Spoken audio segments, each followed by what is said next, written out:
नमस्कार दर्शकों, मैं हूं आपके साथ इशिका यादव। आप देख रहे हैं अभय न्यूज की संडे स्पेशल स्टोरी।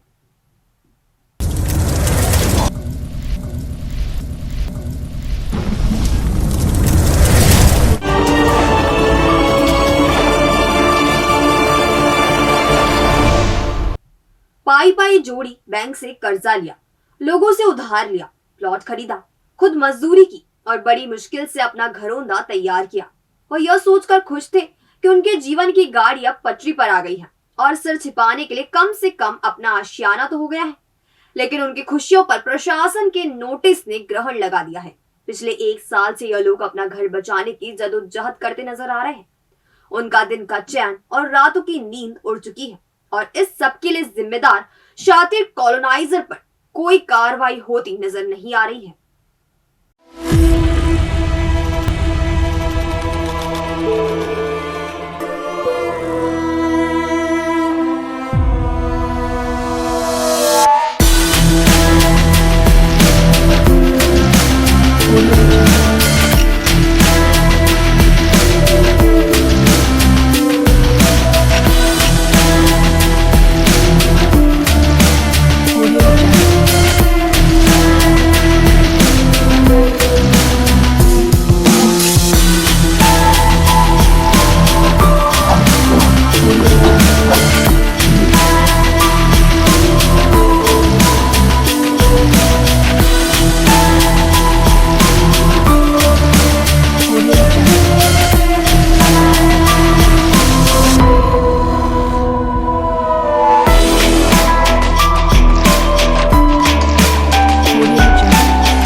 यह कहानियां हैं सिंहस्थ क्षेत्र में बसी गुलमोहर कॉलोनी में रहने वालों की।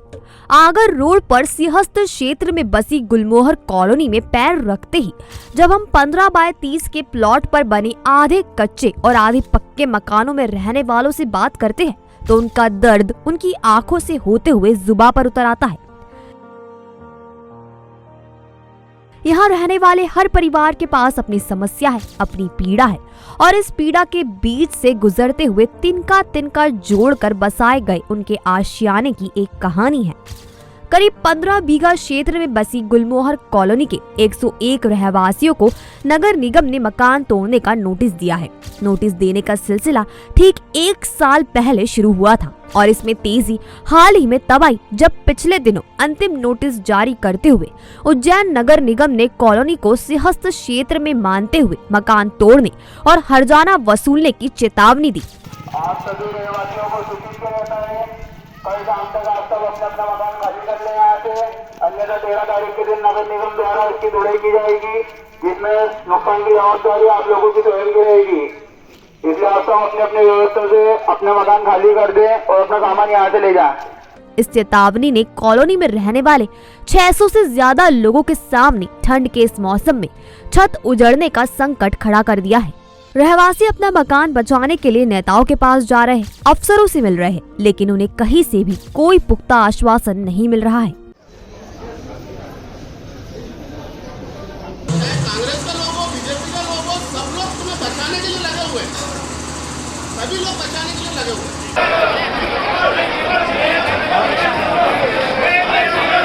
गुलमोहर कॉलोनी के बनने और उजड़ने की असली वजह शातिर कॉलोनाइजर अमित तिवारी है।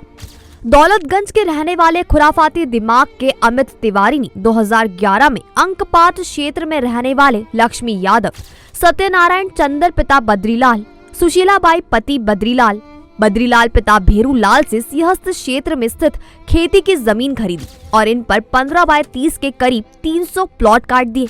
प्लॉट बेचने के लिए अमित तिवारी ने कम कीमत का झांसा दिया और महज 1.5 लाख रुपए में प्लॉट का ऑफर जारी किया। तिवारी के झांसे में कमजोर आय वर्ग के वह लोग आ गए जो अपने मकान का सपना पाल बैठे थे। बढ़ई, मिस्त्री, इलेक्ट्रीशियन, प्लम्बर, ड्राइवर और दिहाड़ी मजदूरी करने वाले लोगों ने अपनी थोड़ी सी जमा पूंजी और कर्ज लेकर प्लॉट खरीदे और फिर धीरे धीरे अपनी मेहनत से आशियाने खड़े कर लिए।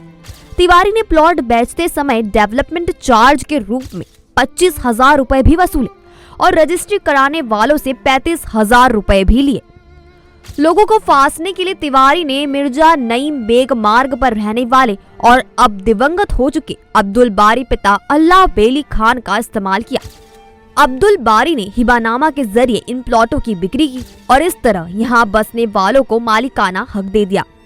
अब्दुल बारी की मौत हुई तो दमदमा निवासी आसिफ और अमरपुरा निवासी वामिक के माध्यम से तिवारी हिबानामा के जरिए प्लॉट बेचने लगा। अब्दुल बारी, आसिफ और वामिक के मुस्लिम होने से गुलमोहर कॉलोनी में अधिकतर प्लॉट की खरीदी भी मुस्लिम समुदाय के लोगों ने की। ज्यादा पढ़े लिखे नहीं होने और अपने ही समुदाय के व्यक्ति की बातों में आए इन लोगों ने अपने जीवन की जमा पूंजी दांव पर लगा दी। प्रशासन के नोटिस के बाद अब यह खुद को ठगा हुआ महसूस कर रहे हैं और अपनी छत बचाने के लिए दर दर भटक रहे हैं। इन्हीं में से एक गुलमोहर कॉलोनी में रहने वाली रईसा बीबी है। वह टोपी बुनने का काम करती है।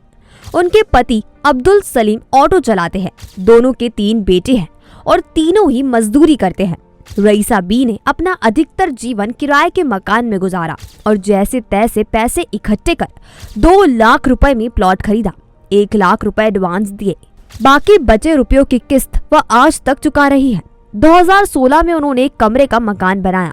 उनके हालात इतने खराब हैं कि आज तक उनके कमरे में प्लास्टर तक नहीं हो सका है। इस उम्र में घर का सुख मिला तो उसके भी टूटने के खतरे से वह रुआसी है और बात करते हुए उनकी रुलाई फूट पड़ती है।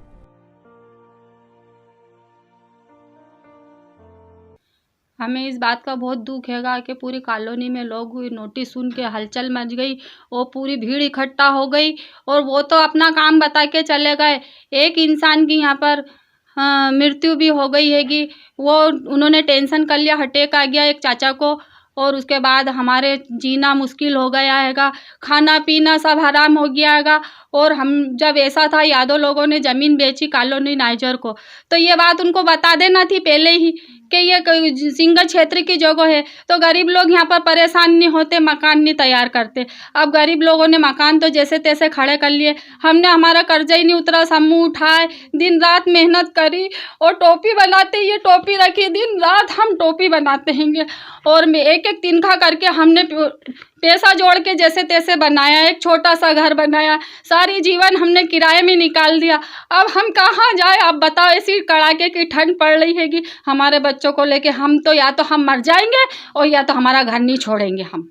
बस हमारे से यही निवेदन है आप लोगों से, सबसे करते हैं हम कि हमारा घर तोड़ा नहीं जाए यहाँ पर से।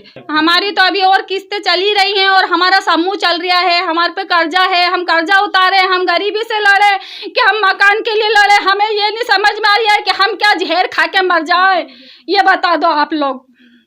हमें तो बहुत ही दिक्कत आ रही है हर बात में। हमारा कमाने में, हम जो रोज कमाते थे वो हमारा कमाना भी छूट गया हैगा। ना हमारा जीवन खाने में, ना पीने में, ना हमारा कमाने में लग रहा हैगा। अब बताइए आप, हम गरीब इंसान जाए तो कहाँ जाए, ये बताइए तुम लोग। घर छिल लिया तो हम मर जाएंगे और ये प्रशासन की जिम्मेदारी रहेगी। हमारी कॉलोनी में सभी एक हैंगे और सभी ये कह रहे हैं कि हमारे और बेचारे जिन्होंने लिए लोन लिया, किसी ने समूह उठाया, किसी ने बीसी उठाई हैगी और उन लोगों के गले गले कर्जे में फंसे हैं बेचारे सभी। हमें नहीं पता था, हमारे को धोखे में रखा गया। अगर हमें पता होता तो हम कोई भी मकान यहाँ नहीं बनाते। अगर मकान टूटता है तो रईसा बीबी कहाँ जाएगी, क्या करेंगी, उनके मकान का क्या होगा? यह सवाल उनके पूरे परिवार को खाए जा रहा है। उन जैसा ही हाल पेशे से पेंटर अब्दुल हमीद का है। अब्दुल हमीद के घर में पत्नी, 2 बेटे और माँ है। 2016 में उन्होंने प्लॉट खरीदा। 2018 में 5 लाख रुपए का कर्ज लेकर मकान बनाया। अब 12,000 रुपए महीना कर्ज की किस्त चुकाते हैं। घर टूटा तो वह रोड पर आ जाएंगे।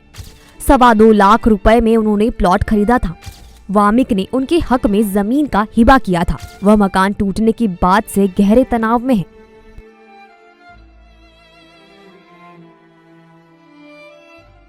भाई ये मकान हमने 2016 के अंदर खरीदा था, प्लाट लिया था। प्लाट भी हमने किस्त के थ्रू लिया था, जैसे तैसे उसकी किस्त उतारी। फिर इसको बनाने का हमने सोचा, क्योंकि हम किराए के मकान में रहते थे, तो हमने इसको बनाने के लिए सोचा, तो हमने कम से कम तकरीबन इसके ऊपर 5 लाख रुपए का लोन लिया है, जिसकी मंथली किस्त हमारे को 12,000 के समथिंग आती। और वो किस्त अभी तक के मतलब हमारी उतरी ही नहीं है, क्योंकि हमने अभी क्या 2-3 साल पहले ही इस मकान को बनाया है। तो हमारा क्या अभी वही मतलब कर्जा नहीं उतर पाया। और हमारे को 2021 के अंदर एक नोटिस आया, 2022 के अंदर एक नोटिस आया, और उसमें ये बताया गया कि तुम्हारे मकान हम तोड़ दिए जाएंगे। तो हमारे को कोई मतलब ना तो रहने का उन्होंने कुछ करा और ना ही कोई बात है की, और कुछ समझ में नहीं आ रही है कि हम यहाँ से कहाँ जाएंगे। ऐसे अगर हालात हो जाते हैं तो हम कहाँ जाएंगे। हमारे पास तो जहर खाने के अलावा और कोई स्थिति नहीं है। अगर ऐसी परिस्थिति अगर आती है तो हमारे सामने जहर खाने के लिए कोई चारा नहीं है। जहर ही खा सकते हैं हम, क्योंकि हमारे छोटे छोटे बच्चे हैं, 2 लड़के हैं मेरी बीवी है। हम कहाँ जाएंगे ऐसे हालात के अंदर। मैं कह रही हूँ ना, दोबारा बनाना तो छोड़ो, बल्कि हम बैंक का लोन किस तरीके से उतारेंगे यही हमारे को समझ में नहीं आ रही है कि हम बैंक का लोन किस तरीके से उतारेंगे। क्योंकि यही एक है हमारे पास में एक सर छुपाने के लिए आसरा है, जिसके अंदर हम रह रहे हैं और गुजर बसर हमारा जैसे तैसे कर रहा है। हमारा तो यही है कि इसको सिंहस्थ मुक्त करा जाए, क्योंकि जब है ना ये कॉलोनी जब बन रही थी, इसके अंदर 80 से 90 रजिस्ट्रियाँ अगर हो गई है तो कोई आँख मूंद के तो हो ही नहीं है। यहाँ पर मीटर आए, खंबे आए, पक्की सड़कें बनी है, तो ये कोई ऐसे ही तो बनी नहीं गई है। तो इसके अंदर भी गवर्नमेंट के अधिकारी सब शामिल थे, जब तो ये बनी है ना। तो इसको सिंहस्थ मुक्त करा जाए और हम गरीबों को यहाँ चैन से रहने दिया जाए। हमारी कॉलोनी को वैलिड करके और यहाँ पर हमारे को अधिकार दिया जाए। हम रजिस्ट्री और नामांतरण कराने के लिए हम तैयार हैं। यह तो गुलमोहर कॉलोनी के सिर्फ 2 लोगों की दास्तां है। ऐसी ही कहानी कॉलोनी में रहने वाले हर एक शख्स की है।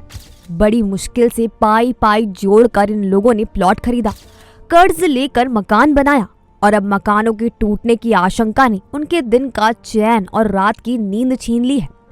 ऐसे में यह लोग कहा जाए, यह उनको समझ नहीं आ रहा है। वह अपनी फरियाद लेकर हर दर पर जा रहे हैं। कभी वह नेताओं के घर पर गुहार लगाते हैं, तो कभी प्रशासनिक अधिकारियों के सामने, लेकिन कहीं से भी उन्हें कोई ठोस जवाब नहीं मिल रहा है। कांग्रेस और भाजपा दोनों दल के नेता भी यह मानते हैं कि रहवासियों का कोई कसूर नहीं है। उन्होंने तो सिर्फ कम कीमत देखकर प्लॉट खरीदे। गलती तो बेचने वाले कॉलोनाइजर और तब के अफसरों की है। अगर वो कॉलोनी बनते समय ही कार्रवाई कर देते तो लोग तब ठगे नहीं जाते। विधायक महेश परमार इस बात से प्रशासनिक अधिकारियों को अवगत करा चुके हैं और वह तत्कालीन अफसरों पर कार्रवाई की मांग भी कर रहे हैं, लेकिन अभी तक कुछ हुआ नहीं है। चिंता करने की जरूरत नहीं है। आदरणीय कलेक्टर साहब, मेरी बात सुन लो तो मेरा निवेदन सुन लो। आपको तनख्वाह इनकी कड़ी मेहनत इनकी गाड़ी कमाई से मिलती है, जनता के खर्च से मिलती है, और बहन मेरा निवेदन है हाथ जोड़ के।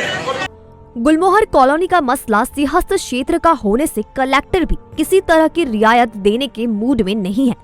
हालांकि वह 2016 के पहले वाली स्थिति के अनुसार कार्रवाई करने की बात जरूर कहते हैं।